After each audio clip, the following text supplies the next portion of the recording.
ഞങ്ങൾക്ക് ഇങ്ങനെ മാറി മാറി മോനും എനിക്കുമൊക്കെ ഇങ്ങനെ ഓരോ രോഗങ്ങൾ ഇതൊക്കെ വന്നു കഴിഞ്ഞപ്പം നമ്മൾ അറിയാവുന്നവർ ചോദിക്കും, നമ്മളൊരു നോർമൽ രീതിയിലുള്ള പള്ളി ഒക്കെ പ്രാർത്ഥന, പക്ഷെ നമ്മുടെ മനസ്സിൽ എപ്പോഴും നമ്മുടെ കാരണവന്മാരായിട്ട് അങ്ങനെ നമ്മുടെ ഒരു ഈശോയിലും മാതാവിലുള്ളൊരു ഭയങ്കര വിശ്വാസമുണ്ട്. ആ വിശ്വാസത്തിലാണ് നമ്മൾ മുന്നോട്ട് പോകുന്നത്. അപ്പോൾ ആൾ ഞങ്ങളോട് ചോദിച്ചിട്ടുണ്ട്, നമ്മുടെ ജീവിതം ഇങ്ങനെ വന്നു കഴിയുമ്പോൾ എന്താ ദൈവം നമ്മളെ കാണുന്നില്ലേ അറിയുന്നില്ലേ എന്നുള്ളൊരു ചോദ്യം.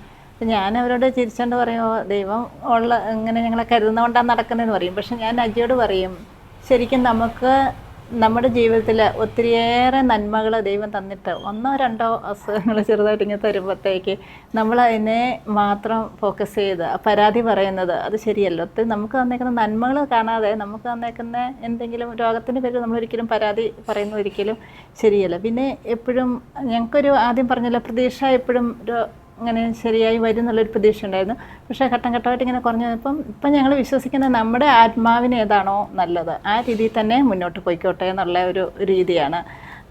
അതിനുള്ള ശക്തി, ഇതിനെ തരണം ചെയ്യാനുള്ള ശക്തി ദൈവം ഞങ്ങൾക്ക് തരും, കൈപിടിച്ച് കൊണ്ട് നടക്കും എന്നുള്ളൊരു ഭയങ്കര വിശ്വാസം. ഓരോ ഘട്ടം കഴിയും തോറും നമുക്ക് ആ വിശ്വാസം കൂടുതലായിട്ട് കാരണം ഞങ്ങളെ നടത്തുന്ന ദൈവം ഞങ്ങൾക്കൊരോ മാർഗ്ഗം ഇങ്ങനെ കാണിച്ചു തരുന്നു, അതിന് വേണ്ട ആൾക്കാരെ തരുന്നു.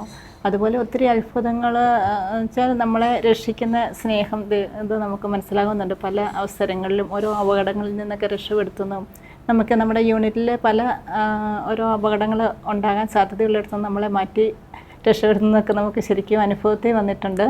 അതുപോലെ ദൈവം കൊണ്ടു നടക്കുന്നത് നമുക്കിപ്പം കൂടുതലായിട്ട് മനസ്സിലാകുന്നു പണ്ടത്തേക്കാളും നമ്മൾ ഈ അവസ്ഥയിലൂടെ പോകുമ്പം. കാരണം എൻ്റെ ഒരു ചെറിയ അനുഭവം പറയാം. ഞാൻ 94 നിന്ന് ഡിവൈനിൽ ധ്യാനം കൂടെ, എൻ്റെ കല്യാണത്തിന് മുന്നെയാണ് ധ്യാനം കൂടാൻ വന്നിട്ടുണ്ടായിരുന്നു. ധ്യാനം കൂടാൻ അപ്പോൾ ആ വലിയൊരു ഹോളിൽ ഒരു നടുഭാഗത്തായിട്ടായിരുന്നു ഞാൻ ഇരുന്നത്. അപ്പോൾ അവിടെ ആ സ്റ്റേജിലിരിക്കുന്ന വലിയൊരു ഈശോ, കൈ വിരിച്ച് പിടിച്ച് നിൽക്കുന്ന ഈശോ ഉണ്ടല്ലോ. അപ്പോൾ ഞാൻ അവിടെ ആരാധനയുടെ സമയത്ത് എഴുന്നേറ്റ് നിന്നിങ്ങനെ ആരാധിക്കുന്ന സമയത്ത് എനിക്ക് എപ്പോഴും ഉറക്കം വന്ന് ഞാൻ ഉറക്കം തൂങ്ങി നിൽക്കുന്ന പോലെയാണ് എൻ്റെ മനസ്സിൽ. അപ്പോൾ അങ്ങ് ഉറങ്ങിപ്പോകുന്ന പോലെ. അങ്ങനെ അങ്ങ് ഉറങ്ങിപ്പോയി കഴിഞ്ഞപ്പോൾ ഞാൻ കാണുന്നത്, ഞാനിങ്ങനെ എൻ്റെ ആ അവസ്ഥയിൽ നിന്ന് മാറി ഞാനൊരു കുഞ്ഞ് കൊച്ച്, പണ്ടൊക്കെ പിള്ളേരെ ഇങ്ങനെ ചെറിയ വെള്ള തുണി ഇങ്ങനെ കോണായിട്ട് കെട്ടിച്ച് നിർത്തുന്ന ഒരു ഇതുണ്ട്, കുഞ്ഞായിരുന്നു.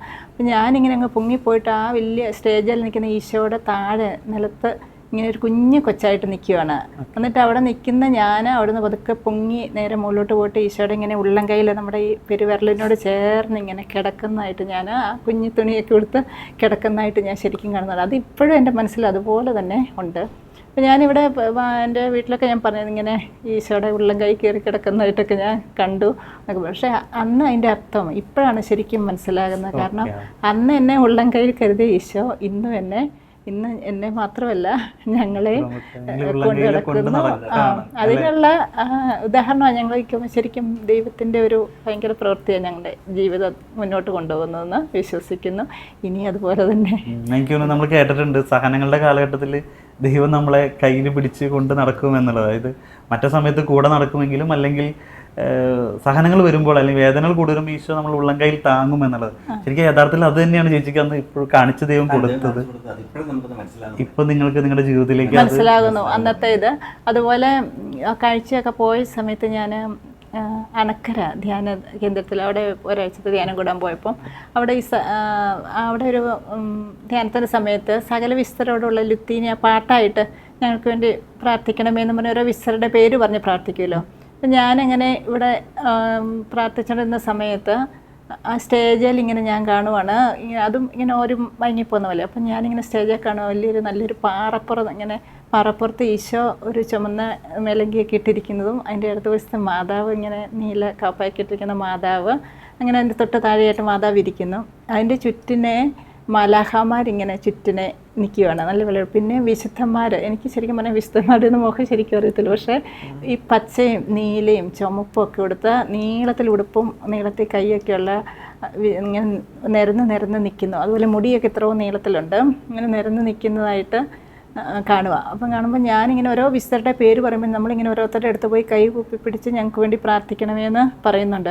അപ്പം 2-3 പേരുടെ അടുത്ത് പോയി പ്രാർത്ഥിച്ച് കഴിഞ്ഞപ്പോൾ എനിക്ക് കരച്ചിൽ വരുക. ഞാൻ ഇപ്പം ധ്യാനത്തിനോട് നിൽക്കുമ്പോഴേ എൻ്റെ കണ്ണ് നിറഞ്ഞു വിടുമെന്ന് എനിക്കറിയാം. പക്ഷേ ഇങ്ങനെ അവരുടെ അടുത്ത് കരഞ്ഞുകൊണ്ട് ഇങ്ങനെ പ്രാർത്ഥിക്കുന്ന പോലെ എനിക്ക് തോന്നുന്നു. അപ്പോഴേക്ക് ശരിക്കും ഈശോയുടെ അടുത്ത് നിന്ന് മാതാവ് ഇങ്ങനെ ഇറങ്ങി വരുന്നതായിട്ടും എൻ്റെ കയ്യെ പിടിക്കുന്നതും, ഞാനൊരു കുഞ്ഞുടുപ്പൊക്കെ ഇട്ടുണ്ട് കുഞ്ഞായിട്ട്, എന്നിട്ട് കയ്യെ പിടിച്ച് മാതാവ് എന്നെ അടുത്ത വിസ്തരം എടുത്തോട്ട് കൊണ്ടുപോവാണ്. അപ്പം ഞാനിങ്ങനെ കരച്ചിലങ്ങ് മാറി മാറി വന്നു. അവസാനം ഞാനിങ്ങനെ കുഞ്ഞ് തുള്ളി നടക്കുന്ന പോലെയാണ്. അങ്ങനെ അപ്പോൾ ഓരോ വിസ്തരം ഇപ്പോൾ ഞാൻ സന്തോഷം. അപ്പോൾ ഉണ്ട് വളവനാലച്ഛനായിരുന്നു എന്നെ ഇത്. അപ്പം വളവനാലച്ഛൻ അന്നേരം ആ സമയത്ത് പറയും എല്ലാവരും കൈ കൊട്ടി പ്രാർത്ഥിക്കണം എന്ന് പറഞ്ഞു. അപ്പോൾ ഞാനോർക്കും എൻ്റെ മനസ്സ് അവിടെ നിൽക്കുന്ന അച്ഛനിങ്ങനെ അറിയുന്നത്, എൻ്റെ സന്തോഷം ഇങ്ങനെ അറിയുന്നത്.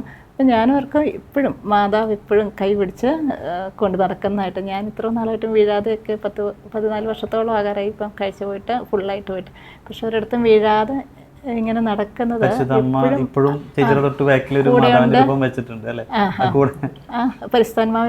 ഇങ്ങനെ നമ്മൾ പ്രാർത്ഥിച്ചു നടക്കുന്ന, മാതാവ് കൈ പിടിച്ച് നടക്കുന്നതായിട്ട്, അങ്ങനെ ആ വിശ്വാസമാണ് നമ്മളെപ്പോഴും മുന്നോട്ട്.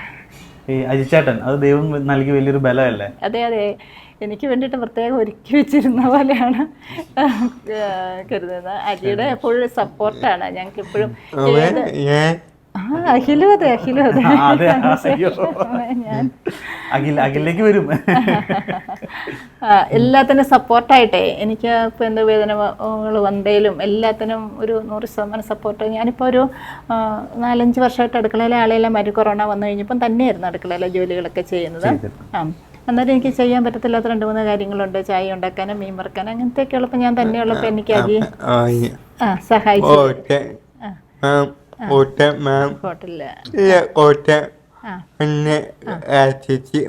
ആശുപത്രിയിലെ മാമ അല്ലേ? ഡോക്ടർ സഹായിക്കും, അമ്മയുടെ കണ്ണൊക്കെ നോക്കിയല്ലേ?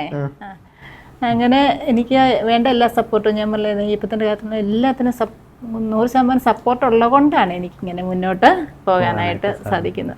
അതായത് ഇവനാണേലും എപ്പോഴും ഹാപ്പി ആയിട്ട് എന്നെ ഭയങ്കര കരുതലൊക്കെയാണ്. അതിൽ നടക്കുമ്പോൾ വല്ല ഡോർ അടഞ്ഞാക്കിയാൽ കിടക്കുന്നെങ്കിൽ എന്നോട് പറയും അമ്മയെ സൂക്ഷിച്ച് ഡോർ അടഞ്ഞാണ് എന്നൊക്കെ പറയും, തട്ടും സൂക്ഷിക്കാൻ. അങ്ങനെയൊക്കെ എല്ലാം പ്രത്യേകിച്ച് പറഞ്ഞൊക്കെ തരാൻ കിടന്നുകൊണ്ടാണേലും. ഇപ്പം നമുക്ക് വീട്ടിലാരെങ്കിലും ഞങ്ങൾ തന്നെ ഉള്ളെങ്കിൽ വീട്ടിലാരെങ്കിലും വന്നാൽ ക്യാമറയിൽ കൂടെ അവൻ കിടക്കുന്ന കാണുമ്പോൾ അറിയാം. അപ്പം അറിയാവുന്നവരാണ് പറഞ്ഞു തരും ഇന്നയാളാ വന്നേക്കുന്നത്, ഒരു വണ്ടി വന്നിട്ട്.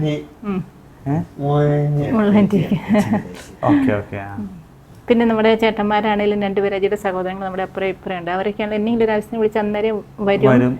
എൻ്റെ സഹോദരങ്ങൾ ഹോസ്പിറ്റലിൽ പോകേണ്ടത് അങ്ങനെയൊക്കെ എന്നെ ആവശ്യം ഉണ്ടെങ്കിലും നമ്മൾ വിളിച്ചാലേ നമ്മുടെ 2 വീട്ടുകാരുടെയും സപ്പോർട്ട് നന്നായിട്ടുണ്ട്. നമ്മുടെ സ്റ്റാഫാണെങ്കിലും ഞാൻ പറഞ്ഞല്ലോ എല്ലാത്തിനും അങ്ങനെ എല്ലാവരും ചുറ്റിനെ ഉണ്ട്. അനുഗ്രഹമായി